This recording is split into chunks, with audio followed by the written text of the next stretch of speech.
बुद्धि आपको कोई नहीं दे सकता। ऐसा क्रांतिकारी मंत्र देने वाले परम पूज्य डॉक्टर बाबा इस देश में जिन्होंने सबसे पहले सामाजिक न्याय की मशाल जलाई वो क्रांतिवादी ज्योतिराव फुले नहीं है। आज संपूर्ण विश्व को क्रांति, मैत्री और शांति का संदेश देने वाले महाकारुणिक सिद्धार्थ गौतम बुद्ध मैं वंदन करता हूँ। आज जिनका स्मृति दिन है माता सावित्रीबाई फुले मैं वंदन करता हूँ। मंच पर उपस्थित हमारी बड़ी बहन बबीता देवी पांचाव ने, विजयताई भिमटे, सुधाताई रंगारी, उपस्थित सभी कंपनी महिला संघ कंपनी के समस्त संगठिकागण उपस्थित हैं। सबसे पहले तो आप लोगों को साधुवाद देना चाहता हूँ जो कार्यक्रम हुआ आपका बहुत यशस्वी रहा। दूसरी चीज, मैं विद्याताई की तारीफ नहीं करने वाला, पहले ही बता, क्योंकि उनका कल का भाषण पहले हो रहा, लेकिन कुछ बातें अच्छी होती हैं। जो नए लोग सामने आते हैं, जो लोग बोलने का प्रयास करते हैं, उसमें से एक पाटिल ताई सबसे गरीब देखकर बोली है, लेकिन सबसे इम्प्रेसिव तरीके से, प्रभावी तरीके से उन्होंने अपना वक्तव्य देखकर पढ़ा। जो हम बोलते थे कि बुधवार संडे को जो आते थे कुछ तो भी लिख के लाओ, एक पैराग्राफ तो भी लिखो, देखकर बोलो, लेकिन कोई बोलने का साहस नहीं करता था। उनको भी हमने बताया था कि लिख कर बिहार में बोलते थे, लेकिन कल का जब हमने देखा कि वो देखकर बोलने के बाद में ऐसा नहीं लग रहा था कि वो देखकर बोल रही है, बहुत अच्छे तरीके से उसने बात की। और ये चीजें जो है भाई अपना निशादाई ने भी बोला, लेकिन अध्यक्षीय भाषण था, पहली बार उन्होंने इतने लोगों के सामने बोलना हड़बड़ाहट होती है, लेकिन उन्होंने अपने बात अच्छे तरीके से उन्होंने रखने का प्रयास किया। ये सारी चीजें अगर हम सावित्रीबाई को देखते हैं, अगर वो बोलती नहीं तो हम कहां थे? तो हमारे बच्चों ने, हमारी महिलाओं ने बोलने का प्रयास, अपनी बात रखने का प्रयास, अपनी बात रखने की कोशिश, कहीं पर भी अपनी भूमिका रखने की कोशिश हमारी होनी चाहिए। हम संगठन में काम कर रहे हैं, और जो लोग संगठन के अंदर में काम करते हैं, वो संगठन का कार्यकर्ता कभी भी किसी के प्रश्न को लेकर निरुत्तर नहीं होना चाहिए, उसको उत्तर देते आना चाहिए। और जिस धर्म के अंदर में हम पैदा हुए हैं, जन्म हमने जन्म लिया, उस बौद्ध धर्म की जानकारी हमें होना अत्यंत आवश्यक है। मैं आज भी देखता हूँ कि हमारे बच्चे ग्रेजुएट हो चुके हैं, लेकिन उनको वंदना नहीं आती, धर्म के बारे में आज भी उनको किसी प्रकार का कोई नॉलेज नहीं है। अगर ब्राह्मणों के बच्चों को देखते हो, छोटे छोटे, आप पूछोगे तो ये फर्क है। ये बातें हमको समझनी पड़ेगी कि आने वाले समय के अंदर में हमारा धर्म जो है, कल हम बात सुन रहे थे, मैं ये कहना चाहता हूं, कल सरोज साहब भी बोल नहीं पाई, लेकिन सुरगुजा साहिब जो थी, उन्होंने अपनी भूमिका रखने का पूरा प्रयत्न किया, लेकिन उनकी भूमिका से एक बात समझ में आ गई कि हम बच्चों को धर्म सिखाना चाहिए। लेकिन कब सिखाना चाहिए? मैं जब बच्चों को धर्म सिखाने की बात कर रहा था, ताई ने आना बंद कर दिया। मैं अभी आज भी बोल रहा हूँ, सुधा ताई ने आना बंद कर दिया। और जब बच्चों को पढ़ाने की बात आई तो ताई का ही दूसरा भाई विरोध कर रहा था कि तुम चिल्लर प्रोग्राम लेते हो। तो ऐसे लोग जब हमारे पे टीका करते हैं, तो मैंने ये कहा कि हम कुछ अच्छा काम कर रहे हैं, उसका कहना कि हमारा विरोध होना जायज है।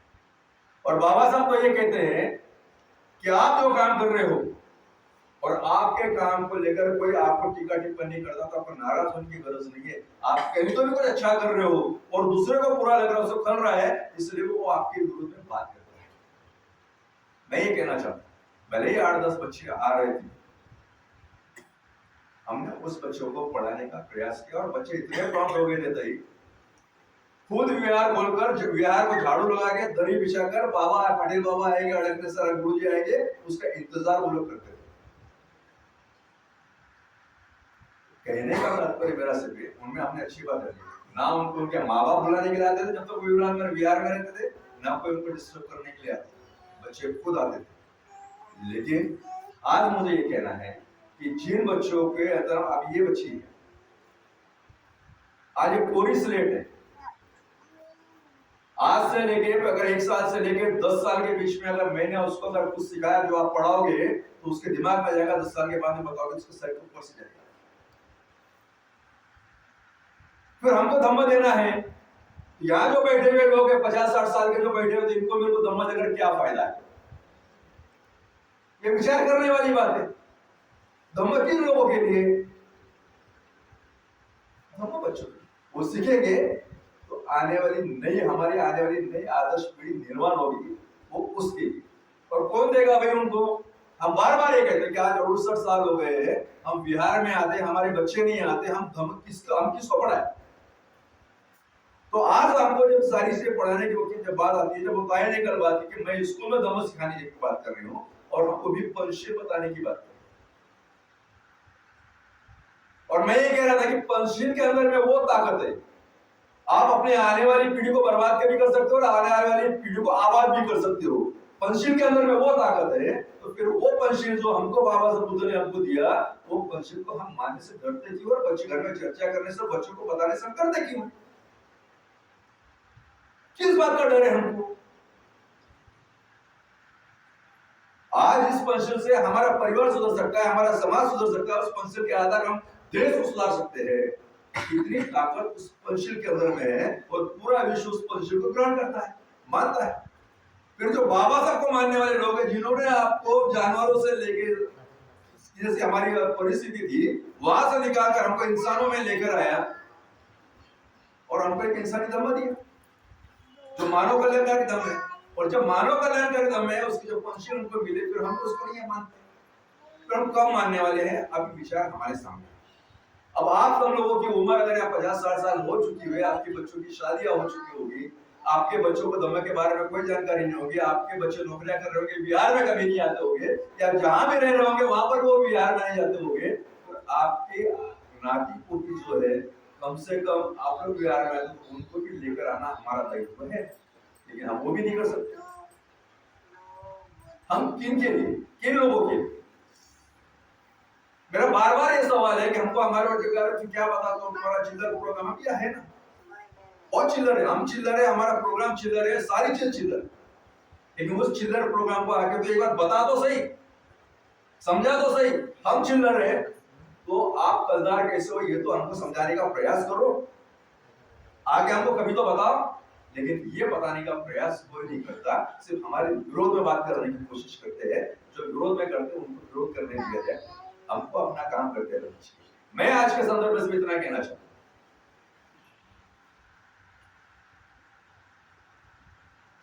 बबीता ये बात कर रही थी, मैं सुन रहा था, कुछ राजकारण पे बोल रहे थे, कुछ महाबोधि विहार के ऊपर बात हो रही थी, सारी बातें ठीक है। आज तुमको इलेक्शन आने वाला है, आने वाले समय के अंदर भी इलेक्शन आएगा, सारी चीजें हैं, हमको लड़ना है, सारी चीजें करना, मैं सारी चीजें देखता हूँ। एक चीज मेरे को समझ में नहीं आती, हम ही लोग कहने वाले कि अम्बेडकर बात कमजोर हो चुका है, अम्बेडकर में कोई ताकत नहीं और अम्बेडकर में कोई पार्टी का कोई अस्तित्व नहीं है। ये सारी बातें जो हम लोग करते हैं, आप, मेरा सवाल है, आप लोग कहाँ काम कर रहे हो? पहले अपने आप को टक्कर लो। आप कांग्रेस में हो, आप बीजेपी में हो, आप राका में हो, आप शिवसेना में हो, या आप कहां पर हो? पहले अपने आप को खंगाले से अपने आप को टक्कर लीजिए। और जो यहाँ पर बैठे हुए लोग जो बोलते हैं ना कि आरपीआई में अगर ताकत नहीं है तो उनको बाबा साहब का नाम लेने की क्या आवश्यकता है? जिस बाबा साहब के नाम से हर पार्टी, चाहे बीजेपी हो, शिवसेना हो, राका हो, कांग्रेस हो, आज का तारीख में बाबा साहब का नाम लिए बगैर वोट नहीं मांग सकती। ये उनकी कमजोरी है तमाम पार्टियों की। बाबा साहब का फोटो लगा, भले वो नाम के लिए लगाते होंगे, लेकिन हमारे समाज में घूमते हुए बाबा साहब का नाम लिए हुए उनका काम नहीं चल सकता। इतनी ऐसी भयानक परिस्थिति रहते हुए भी हम लोग अपने आप को इतना कमजोर क्यों समझते हैं, मेरे को ही समझ में नहीं है। और जो ये बोलते हैं कि हमारे लोगों में, हमारे लोग संगठित नहीं है, हमारे पार्टियों में ताकत नहीं है, तो हमारी ताकत को तोड़ा किसने, उसमें बिखराव लाया किसने? ये विचार करने वाली बात। आज मैं कहना चाहता हूँ, मैं अगर 40-45 साल से अगर मैं अम्बेडकरी मूवमेंट के अंदर में काम कर रहा हूँ, मैं आशावादी व्यक्ति। हमारे कितने भी बूढ़ रहे होंगे, लेकिन समय पड़ा तो हम लोग एकजुट होकर काम करते हैं, दूसरा कोई हमारे मदद के लिए नहीं आता।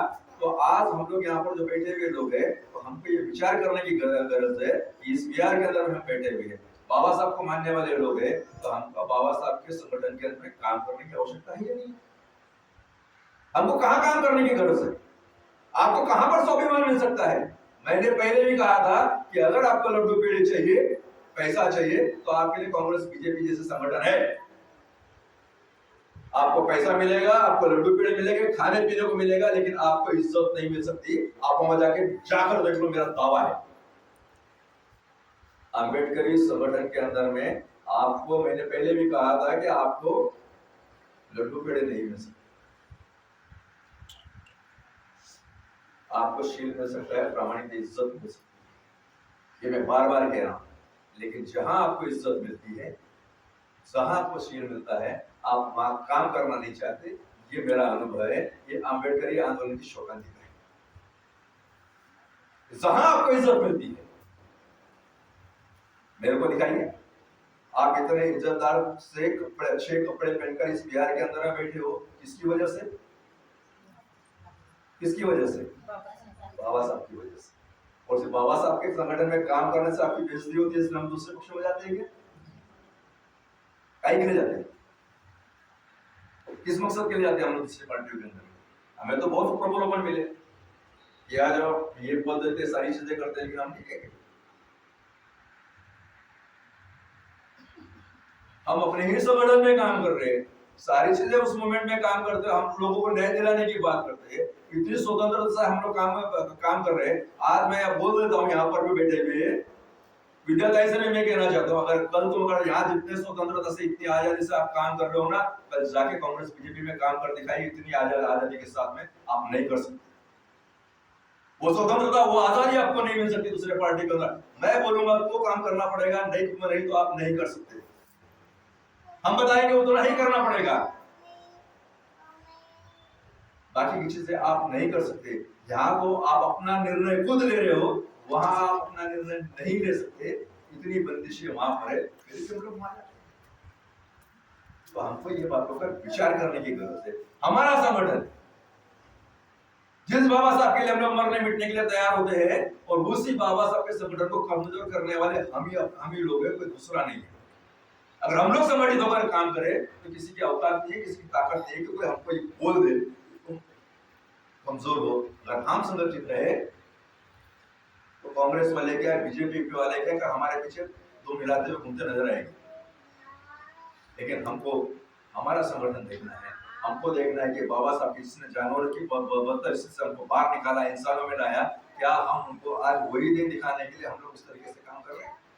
और फिर हम ही बोलने वाले लोग हैं, क्या रखा अपने संगठन में, क्या मिलता है यहाँ पर? तो हमको वो सारी चीजों का हमको विचार करने की जरूरत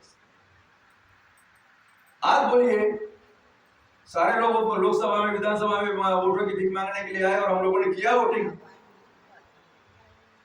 डर दिखाया संविधान का, और हमने वोट किया। आज मां मोदी विहार की बात आती है, ताई बता रही थी क्या सारी चीजें है। मां मोदी विहार की अगर बात आ रही है, तो कौन सी पार्टी तुम्हारे साथ में खड़ी होगी? कौन तुम्हारी मदद करने के लिए आ रहा है? कौन? कहां भाजपा बीजेपी है, कहां कांग्रेस है, कहां रखा है, कहां शिवसेना है? कौन आ रहा है आपकी मदद के?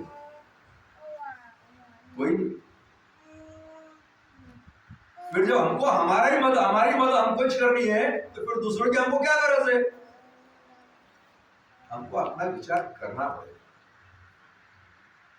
मां मोदी विहार का अपने को हमको देना इतनी आसान बात नहीं है। मैंने पहले भी कहा था कि बाबा साहब का जब जन्म होता है, वहां से उनकी शुरुआत होती है उस आंदोलन की, नागरिक धर्मपाल के नेतृत्व में, वहां से वो शुरुआत हो रही है 1891 से, और आज उसको 140 साल हो गए। आज हमको क्यों नहीं मिला? विचार कर लो। हम लोग महाराष्ट्र के लोग जाके वहां पर आंदोलन करते हैं, वहां पर यूपी एमपी बिहार में रहने वाला आदमी उस आंदोलन के अंदर में सहभागी नहीं होता जिस तरीके से होना चाहिए।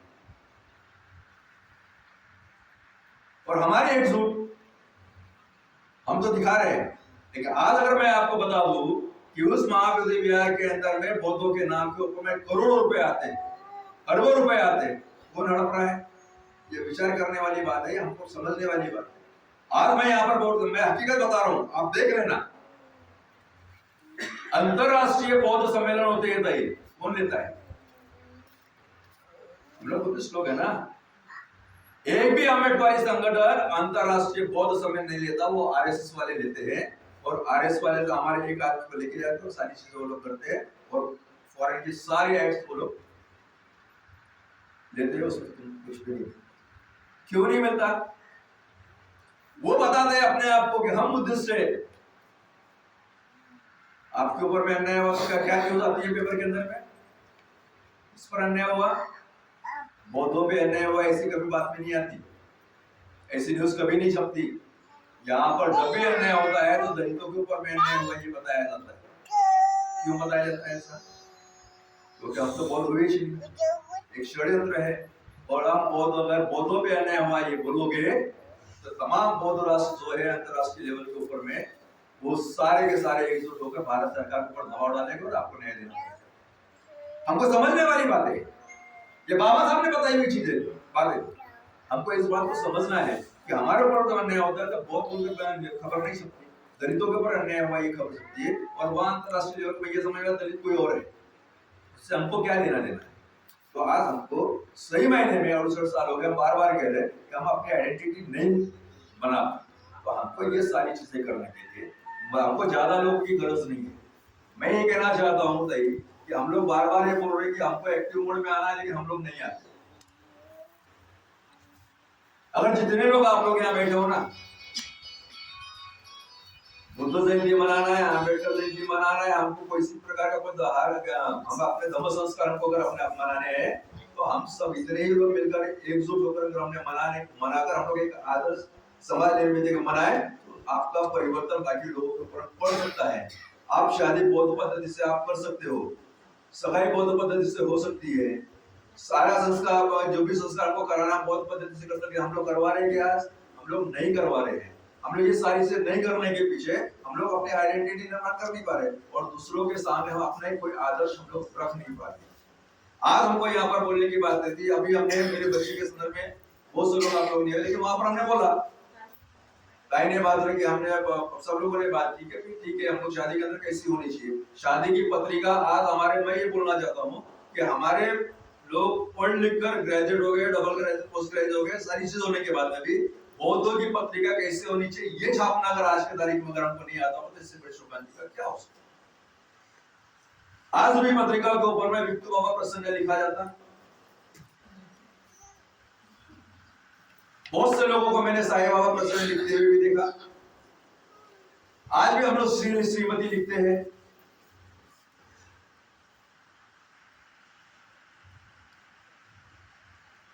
कई हम लोग स्वर्गीय लिखते हैं तो कई बुद्धवासी लिखते हैं। और उसके भी नीचे हम चले जाए, अगर आदमी मर गया होगा तो उसके नाम के, महिला के नाम के हम गवाह लिखते हैं। क्या ये जरूरी है? कैसा होना चाहिए हमारी पत्रिका, आपको समझ में आनी चाहिए। हमारी शादियां कैसी होनी चाहिए, बाबा साहब ने हमको बताया मरने के 2 दिन पहले।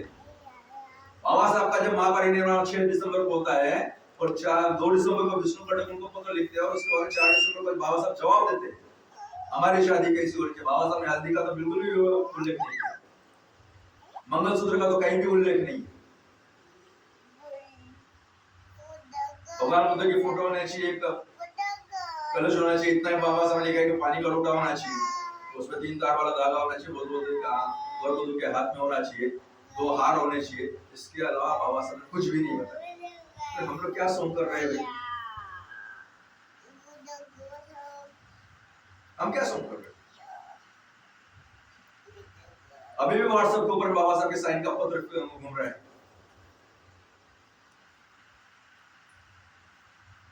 हम लोग किसको मान रहे हैं? हम कौन से संस्कार कैसे कर रहे हैं? आज तो हमारे बीच में तो स्पर्धा लगी हुई है। उसने 5 लाख खर्चा किया होगा तो मैं 7 लाख करूंगा, 8 लाख करूंगा, 10 लाख करूंगा। आज 4 पैसे आ जाने की वजह से कम से कम खर्चे के अंदर में बाबा साहब ने शादी करने की बात की थी। हम लोग मानते हैं?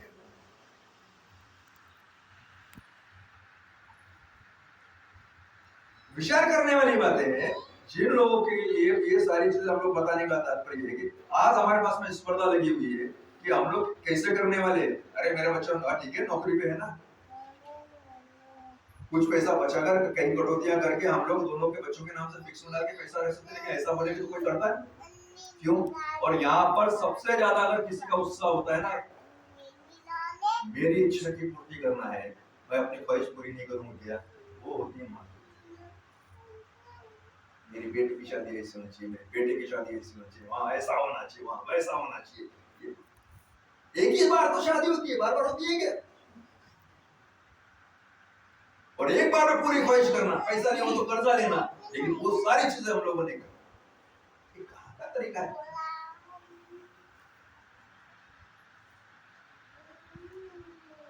आज लाखों रुपए आप शादी में खर्चा करते हो, लेकिन एक भिखारी घर के सामने आके खड़ा हो जाएगा तो उसको धोने वाले हम नहीं। अम्बेडकर जयंती के लिए भी चंदे के लिए घूमेंगे तो 100 रुपए डोनेशन मांगना है तो कड़की है, साहब घड़ी नहीं है कड़की है। लेकिन इच्छा शौक पूरा करने के लिए हमारे पास में सारा पैसा, कहीं तो भी हम लोग भटक रहे हैं। हमको विचार करने की गरज है। और ये चीजें संस्कारों में से ही आ सकती है कि बच्चों को संस्कार होंगे तो ये सारी चीजें बड़े होकर वो सारी चीजें नहीं हो सकती।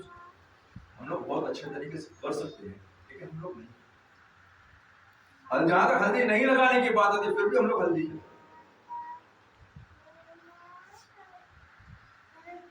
क्यों लगाते हैं हल्दी? अगर हम यहाँ पूछना चाहे अभी को बताइए।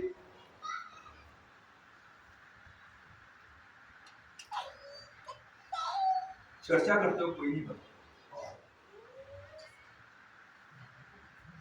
मैं ये कहना चाहता हूँ कि ये सारी चीजें करते हुए हमको विचार करने की जरूरत है। कौन क्या कर रहा है उससे हमको कोई लेना देना नहीं है। जो धम्म बाबा साहब ने हमको दिया उस धम्मानुसार हम लोग जीवन यापन कर रहे हैं नहीं कर रही है, हमारे महत्व है। अगर आप तामझाम नहीं करोगे, लाखों रुपए खर्चा नहीं करोगे, क्या शादी नहीं हो सकती? बाबा साहब ने तो रजिस्टर्ड मैरिज करने के लिए बोला था। और यही बात करने जाए तो हमारे लोग हमारे पे चिढ़ते हैं, जहां रजिस्टर्ड मैरिज की बात की तो हमारे क्या लफड़े की शादी है क्या? हमारे लड़के लफड़ा किया गया किसी से क्या? ये सारी बातें हमारे सामने आती है, बातें हमको सुनने को मिलती है। लेकिन ये सारी चीजें करते वक्त हमको बहुत ध्यान रखना होता है कि हमको किस तरीके से आज मैं इसलिए सारी बातें कह रहा हूं कि आप लोग आज सावित्री माई की हम लोग स्मृति दिन मना रहे हैं। और स्मृति दिन मनाते वक्त मैं उनकी कुछ बातों को कहूंगा, लेकिन ये सारी चीजें हमें कहने की जरूरत है। ये उस समय में भी ये सारी बातें होती थी। बाबा साहब ने महात्मा फुले जी को ऐसे ही गुरु नहीं माना था। ये बहुत बातें हमको समझने वाली चीज है।